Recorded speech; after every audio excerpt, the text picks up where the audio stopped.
या महाराष्ट्रामध्ये माननीय मोदीजींच्या नेतृत्वामध्ये ज्या प्रकारे 2014 ते 19 त्यानंतर 2022 ते 24 आपण या ठिकाणी काम करून दाखवलं, ती गती आता महाराष्ट्राला पुन्हा प्राप्त करून दिली आहे।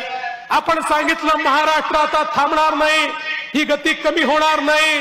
आता या महाराष्ट्राला कायम दुष्काळ मुक्त करण्याकरता नदीजोड प्रकल्प आपण हातामध्ये घेतलेले आहे।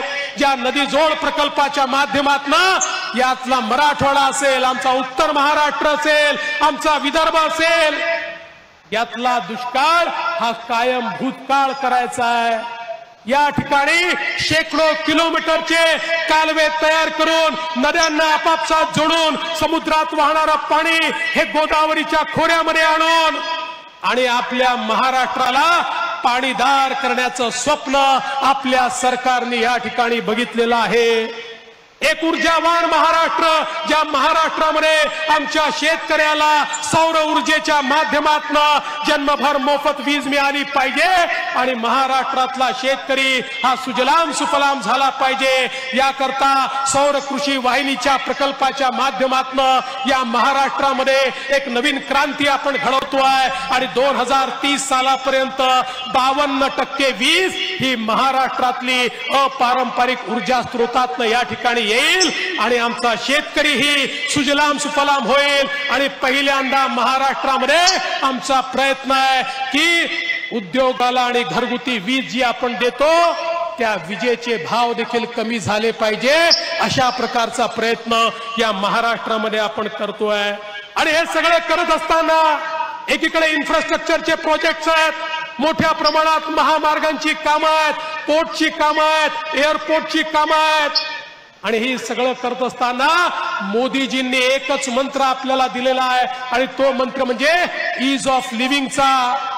प्रत्येकाच्या जीवनामध्ये सुलभता आली पाहिजे, ही सुलभता आणण्याकरता आपण प्रयत्न सुरू केलाय आणि सुलभता आणण्याकडे जात असताना त्यातलं सगळ्यात महत्वाचं धोरण काही असेल तर पारदर्शिता आहे। प्रामाणिक पारदर्शितेने सरकार चाललं पाहिजे, विभाग चालले पाहिजे, प्रामाणिक पारदर्शितेने सरकारी कार्यालय चालली पाहिजे।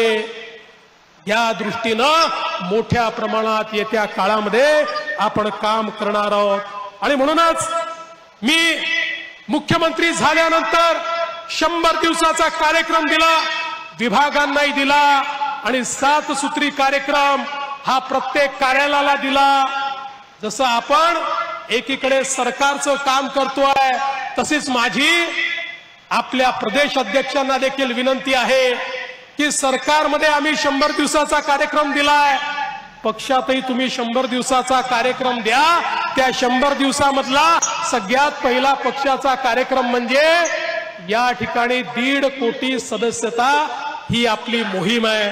माझी आपल्या सगळ्यांना विनंती आहे की आपण सगळ्यांनी जर मनात आणलं तर 1.5 कोटीपेक्षा जास्त या ठिकाणी आपण मेंबरशिप करू शकतो। कारण लक्षात घ्या, आज अनुकूलतेचा काळ आहे, आज भारतीय जनता पक्षासोबत जुडणं लोक आपला सन्मान समजतात। सन्मान, कोणाहीकडे जा आणि त्याला म्हणा की तुम्ही सदस्य व्हाल का, तो सन्मानाने सदस्य होण्याकरता तयार आहे। आता आपली क्षमता किती आहे, आपली ताकद किती आहे, आपली हिम्मत किती आहे याच्या आधारावर खऱ्या अर्थानं हे होणार आहे। आणि म्हणून एकीकडे सरकारच्या माध्यमातून समाजातल्या सगळ्या वर्गांची अपेक्षा पूर्ती करण्याचा प्रयत्न चाललाय। आमच्या लाडक्या बहिणींना आपण मदत करतोय आणि पुढेही करतच राहणार आहे। खरं म्हणजे एक नरेटिव्ह पसरवण्याचा प्रयत्न चाललाय, लाडक्या बहिणींची मदत बंद होणार, शेतकऱ्यांना दिलेली वीज सवलत ही बंद होणार।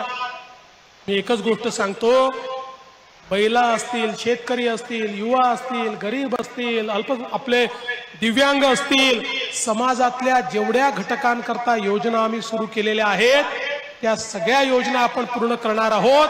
आणि यासोबत आपण जे काही आपल्या घोषणापत्रामध्ये सांगितलेलं आहे ते देखील पूर्ण करण्याचा प्रयत्न हा निश्चितपणे आपण या ठिकाणी करणार आहोत।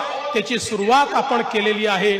आणि म्हणून माझी आपल्या सर्वांकडे ही एवढीच विनंती आहे की आता सरकार आलेलं आहे, हे आपलं महायुतीचं सरकार आहे. माननीय आपले उपमुख्यमंत्री आणि माजी मुख्यमंत्री एकनाथराव शिंदेजी यांच्या नेतृत्वातली शिवसेना असेल, अजितदादा पवारांच्या नेतृत्वातली राष्ट्रवादी काँग्रेस असेल, यांना सगळ्यांना सोबत घेऊन आपल्याला पुढची वाटचाल करायची आहे. आपले रिपब्लिकन पार्टी असेल किंवा इतर छोटे मित्र असतील, यांना देखील आपल्याला सोबत ठेवायचं आहे आणि एकत्रितपणे ही सगळी वाटचाल आपल्याला करायची आहे. आणि ही वाटचाल करत असताना खऱ्या अर्थानं आपल्या सरकारचं समाजापर्यंत पोहोचण्याचं उपकरण काय आहे, तर ते उपकरण आपला कार्यकर्ता आहे, आपला पदाधिकारी आहे, आपली संघटना आहे.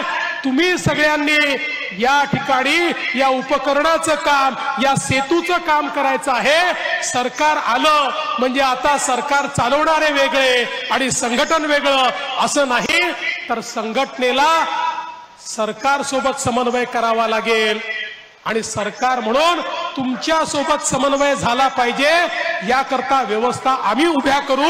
आमचे अध्यक्ष या ठिकाणी बावनकुळेजी यांनी या संदर्भातल्या व्यवस्था उभ्या केल्या आहेत. आणि म्हणून माझी आपल्याला विनंती आहे की आपल्या सरकारचे कार्यक्रम हे खालपर्यंत आपल्याला कसे नेता येतील याचा प्रयत्न आपल्या सगळ्यांना करावा लागेल. आणि मी आपल्याला हात जोडून विनंती करतो की आपलं कल्चर, आपली संस्कृती ही इतरांपेक्षा वेगळी आहे. आपल्या सगळ्यांना लक्षात घेतलं पाहिजे. आपण समाजात काम करणारे लोक आहोत. अलीकडच्या काळामध्ये सगळेच जण मंत्रालयात दिसतात. मंत्रालयात येणं चुकीचं नाही, काम असताना आलंच पाहिजे, पण स्टेटस सिम्बॉल म्हणून येऊ नका, विनाकारण येऊ नका. समाजातली कामं घेऊन त्या ठिकाणी या. कामं असतील तर निश्चितपणे त्या कामांची व्यवस्था आपण लावू आणि ती कामं आपण त्या ठिकाणी कशी करायची हा प्रयत्न आपण करू. मी दुसरी विनंती आपल्याला करणार आहे, मीडिया असला तरी करणार आहे. या ठिकाणी आपल्याला विकासाची नवीन टाईड काढते